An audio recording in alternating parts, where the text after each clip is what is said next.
I didn't invite you, because starting today, you're no longer family. That was my mother Diane's answer when I asked why I hadn't been informed about my younger sister's wedding, or received an invitation. 3 days ago, she had told me, it's an important family party, and so I came to this Beverly Hills restaurant, La Belle Vie. There, for the first time, I saw a plate that read, "Congratulations on your wedding, Hannah," and learned my sister was getting married. They must have simply forgotten to give me the invitation. Believing that, I said, "Congratulations, when is it? Of course I'll be there."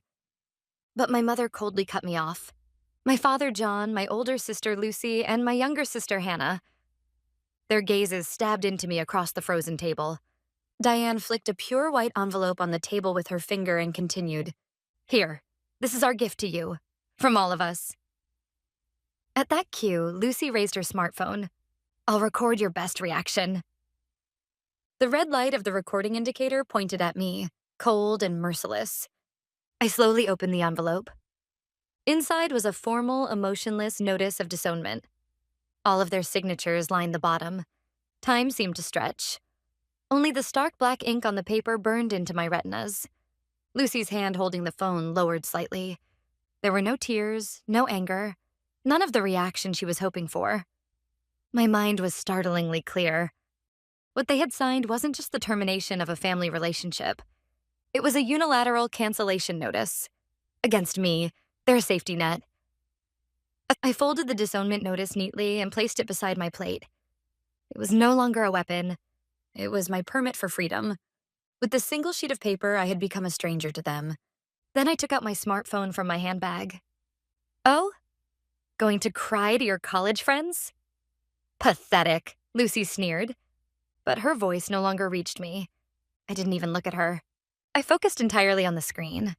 I unlocked it with my fingerprint, swiped through the home screen, passed several apps, and stopped on the familiar icon of my bank. They didn't know. They didn't know that the useless student they always looked down on had spent countless nights coding, building the AI learning platform LearnFlow from scratch, and had already gained a passionate user base. They didn't know that the revenue from that project had grown far beyond anything they could imagine. I opened the loan management screen. Displayed there was, private loan, borrower, Hannah Smith. Yes, 2 years ago I had loaned her $80,000 in personal funds to start her flower shop. Not one word of thanks came from the family.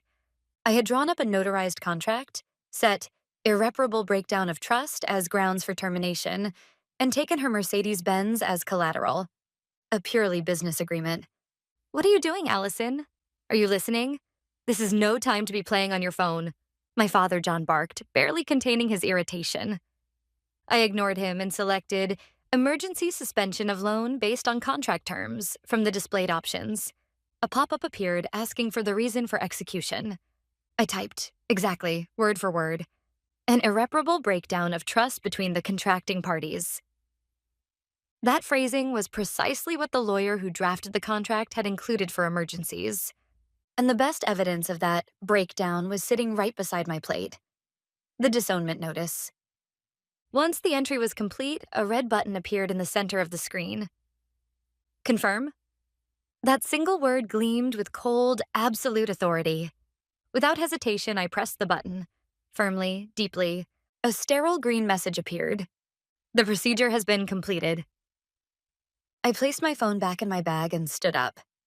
Ignoring my stunned family, I turned to Hannah and calmly, clearly said, "I'm looking forward to your wedding." It was a declaration of war. They had no way of knowing its true meaning. After I left the restaurant, the family laughed off my declaration as nothing more than empty bluster. The hollow threat of a powerless daughter they had disowned. Convinced of their absolute victory, they went home satisfied. But starting the very next day in Hannah's perfect world, a small yet unmistakable discordant note began to sound. The first sign came in an email from the Dutch flower importer that was Hannah's main supplier. "Hannah, the payment for next week's special wedding order has been declined by your bank. Please check immediately." Hannah brushed it off as nothing more than a banking system glitch. 2 days later, the store's credit card company called. "Miss Smith, your corporate card is currently unavailable. There may be an issue with your credit limit." "There's no way. It'll be resolved soon," Hannah said irritably and hung up. 3 days before the wedding, a notice arrived from the real estate company that handled the store's lease, stating that next month's rent payment was overdue. The small cracks widened steadily with each passing day. Her shop's cash flow had been completely paralyzed by the $80,000 loan I had suspended. Still, Hannah refused to accept reality. She concluded that all of it was simply my jealous sister's pathetic harassment. Her pride prevented her even from telling our parents the full extent of her troubles. Allison is just causing a bit of annoyance. I have loyal customers. Once the wedding is over, I'll get everything back on track. She repeated those words to her reflection in the mirror, unaware that this misplaced confidence was tightening the noose around her neck. Meanwhile, I was quietly and steadily preparing my next move. Sitting before my monitor, I held several online meetings with my legal advisor, Mr. Watson, gathering further evidence that I would present on the day of the wedding. Yes, they must have forgotten. 5 years ago, when my father's business failed and their luxury house was about to be seized, it was me who paid their mortgage for 9 months. Those remittance records, the bank transaction statements, every bit of it was saved perfectly as digital data. Hannah's confidence and ignorance, and the irrefutable evidence in my hands. They had no idea that the wedding a week later would become the stage for their true judgment. The day of the wedding, the chapel of the coast in Malibu Hills looked like something out of a dream. On the terrace overlooking the ocean, tables covered with white cloth were lined up, adorned with flowers Hannah had likely scraped together from the last of her inventory. The cheerful laughter of guests and the clinking of champagne glasses blended with the gentle melody of the string quartet. My parents smiled triumphantly as guests showered them with praise in their role as the bride's parents. My sister Lucy chatted proudly with her friends. To them, I no longer existed. This was their perfect day, after erasing the stain of their inconvenient daughter.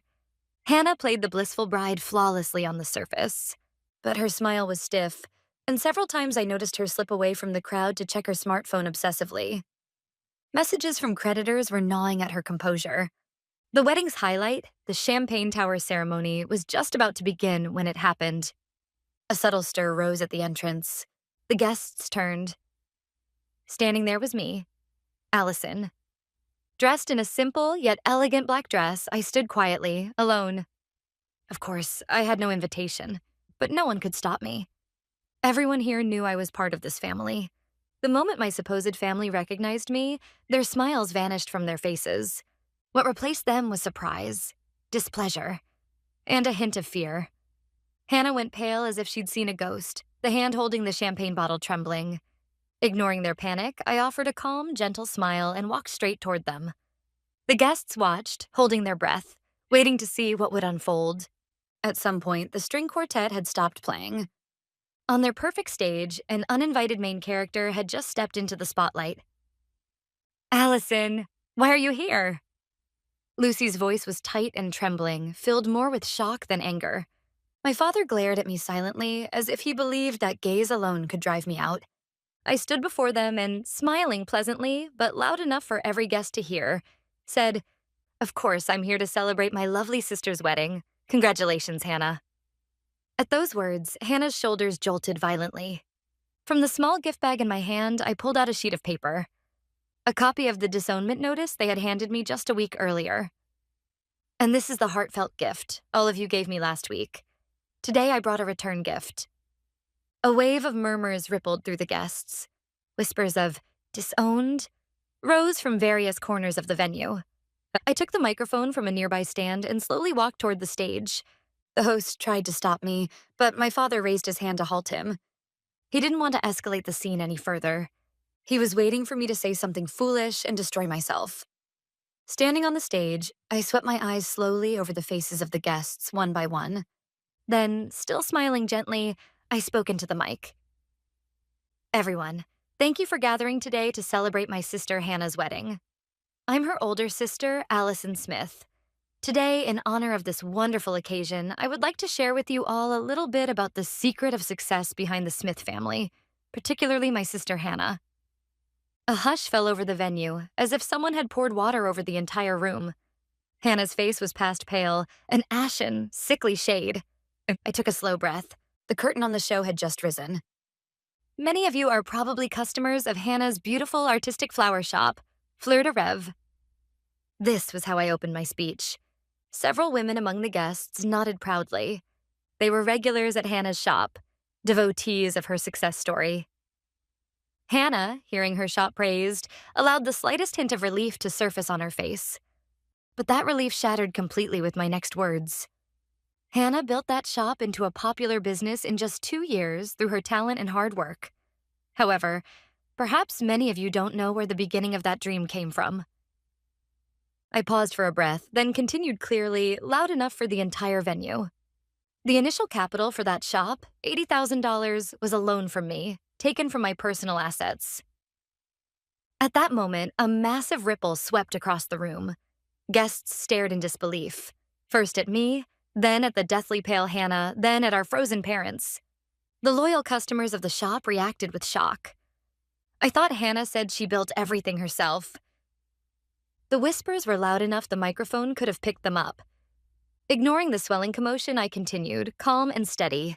Of course, this was not a gift. There was a notarized contract. It was a purely business loan. And in that contract, it is clearly written: in the event of a serious breakdown of trust between the parties, full repayment shall be required immediately. I took out another sheet of paper, a copy of the contract stamped by the notary office.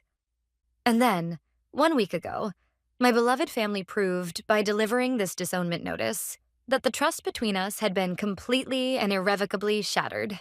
Therefore, in accordance with the contract, I terminated the entire $80,000 loan 1 week ago. Hannah's knees buckled. She collapsed onto the floor, gripping the hem of her wedding dress. The reason her shop was falling into a financial crisis. The brutal truth was revealed before all the guests. Even as Hannah crumpled and the venue erupted into chaos, I did not stop speaking. My next targets were John and Diane, glaring at me with hatred from the stage. Of course, this is not the first time I've provided financial support to my family. My tone remained gentle, but cold as I dropped the next bomb. Many of you know my respected father, Dr. John Smith, and my mother, Diane. Many of you have likely visited the lovely Smith residence in Beverly Hills, the symbol of my father's social status and the pride of our family. The guests gulped audibly. Many had surely attended parties at that luxury house. Everyone knew its grandeur. But what none of you know is that 5 years ago, that house was on the verge of foreclosure. My father John's face began turning a blotchy shade of red and black with rage. "Stop it, Allison." His voice sounded more like a desperate scream than a threat, but I did not stop. After my father's real estate investment failed, the Smith family was on the brink of bankruptcy.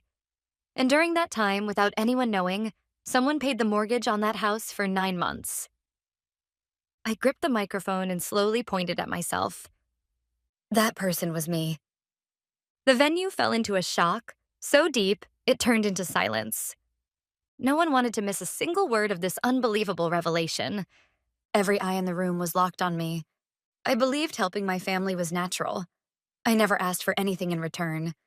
But instead of showing gratitude, they treated the fact as an embarrassment, an insult to their pride, and tried to erase not only the memory of it, but me as a person. I waved the copy of the disownment notice lightly. This one piece of paper is the clearest evidence. To protect their pride and appearance, they casually cast aside the daughter who saved them. My words sliced through the Smith family's carefully crafted facade, shredding it to pieces. My revelation had completely transformed the atmosphere in the venue. The respect the guests once held for the Smith family had transformed into expressions mixed with scorn and morbid curiosity. John and Diane stood frozen, ghost pale, unable to speak or move. Then it happened. Hannah, still collapsed on the floor, suddenly burst into a wailing scream. Ah! That was the beginning of her perfectly calculated performance as a tragic heroine. Hannah lifted her tear-streaked face and, with a trembling voice, appealed to the guests. Everyone, please listen. What my sister said may not be entirely false. Yes, I did borrow money from her. And yes, there were times when she helped my parents with their mortgage. A soft murmur rippled through the room. Hannah was trying to make herself appear honest by admitting only what she couldn't deny. Through sobs, she continued, "But all of that was because my sister has always been jealous of me. She couldn't stand that I was loved by our parents, that I was achieving my dreams." She used that money to control me, to keep me under her thumb. And when I got engaged, her jealousy reached its peak. That's why she's ruining everything today. This special day, so she can take everything away from me. She wiped her tears with the hem of her dress, letting out a frail, broken sob. I only ever wanted to succeed on my own. But my sister's jealousy is destroying my dream. I'm the victim here. Her dramatic performance began drawing sympathy from part of the audience, especially those who didn't know the real situation. John and Diane must have sensed a chance to turn things around. They put on expressions of worried parents, gently holding Hannah's shoulders, playing the roles they were most skilled at, the victims. Hannah's tears did win over a few guests, but she made one fatal mistake. She forgot that among the guests were her most loyal customers, people who wholeheartedly believed in the beautiful fiction of her success story. Moments after Hannah's performance, a woman stood up. She was one of the most well-known fashion bloggers in Los Angeles. With a cool, steady voice that carried across the room, she addressed Hannah. "Hold on, Hannah. Something you said doesn't add up." Every eye turned toward her. Arms crossed, she stared straight at Hannah. "Just last month in your interview, you said this. My greatest pride is that I started this store with nothing but my own savings, without help from anyone except my parents." I was so touched by that story that I featured your shop on my blog several times. Several other regular customers nodded in agreement. "That's right. You said the same thing to us. We admired how independent you claimed to be." The blogger now shifted her gaze to me. "Allison. And Allison, I know about you as well. Even while studying at UCLA, you developed a groundbreaking educational platform. A few tech news sites have featured you as a young prodigy." That single statement was the decisive blow. The atmosphere shifted. Firmly, irreversibly, to them, I was no longer the Smith family's disappointing daughter. I was the independent creator of LearnFlow. "So tell us, Hannah, which one is the truth?" The blogger pressed coldly. "Did you see us as nothing more than props to embellish your success story?" Her words pierced Hannah straight through. Everything she had built, her image, her influence was collapsing. Her tears were no longer a weapon to gain sympathy. They were the genuine tears of someone whose lies had finally caught up with her. Under the harsh stares of the guests, Hannah stood completely alone. Her tragic heroine mask crumbled away, leaving behind nothing but a pitiful figure built entirely on deception. I watched it all quietly. Then I spoke into the microphone. "This isn't jealousy, Hannah." My voice was calm but iced with finality. "This is business. All of you chose this outcome the moment you all signed that disownment notice." I took out my phone and held the screen up for Hannah and everyone else to see. Displayed was a short message exchange with my lawyer, Watson.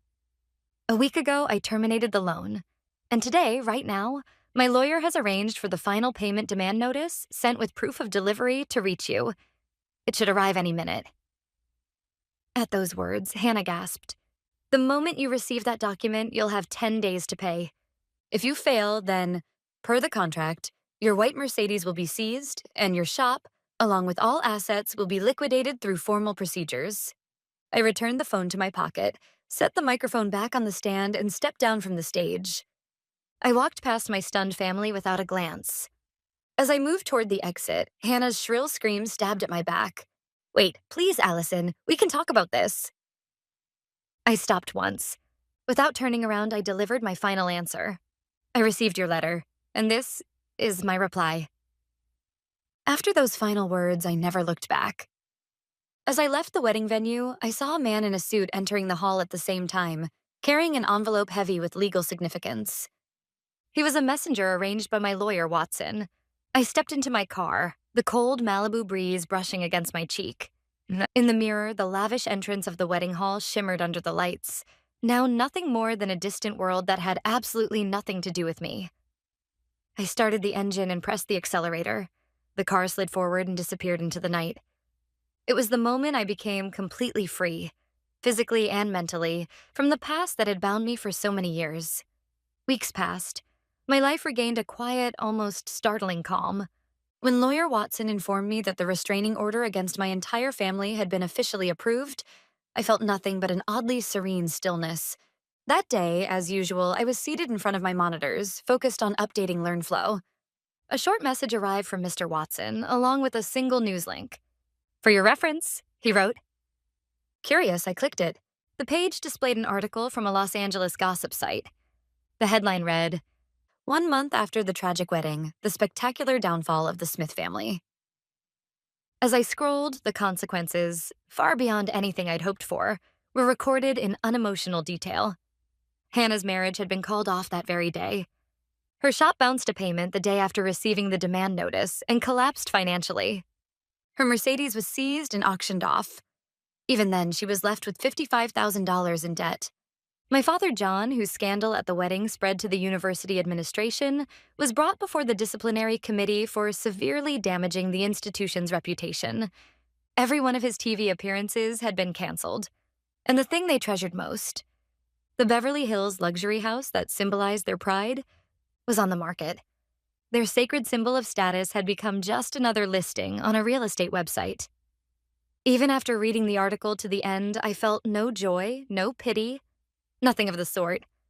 Only a quiet sense that everything had finally fallen into its rightful place. With a single click, I closed the tab, like discarding an unnecessary file into the trash. Then I turned back to my own world. 3 large monitors glowed with calm bluish light. The real-time analytics dashboard of LearnFlow. Learning data from students across the world flowed in, forming beautiful, ever-changing graphs and charts. A log showing one student solving a difficult physics problem. A progress graph showing another student finally conquering a math unit they had struggled with. Here, there was no jealousy, no pretense, no betrayal. Only pure intellectual growth and the honest results of one's effort. This was the world I wanted to build. I glanced out the window. The lights of Los Angeles spread like scattered jewels. Once, those same lights had represented the glamorous world from which my family excluded me. But now, those lights feel different, like the quiet breaths of countless people just like me, fighting to shape their future with no one to rely on but themselves. In the corner of the screen, the number of registered users is displayed. It has grown even more since that day, now surpassing 20,000. I take a slow sip of the coffee I have made, the first coffee of my new life, and I smile quietly. Real worth isn't created by blood ties or by others' opinions, and sometimes closing a door gently is the most eloquent answer of all.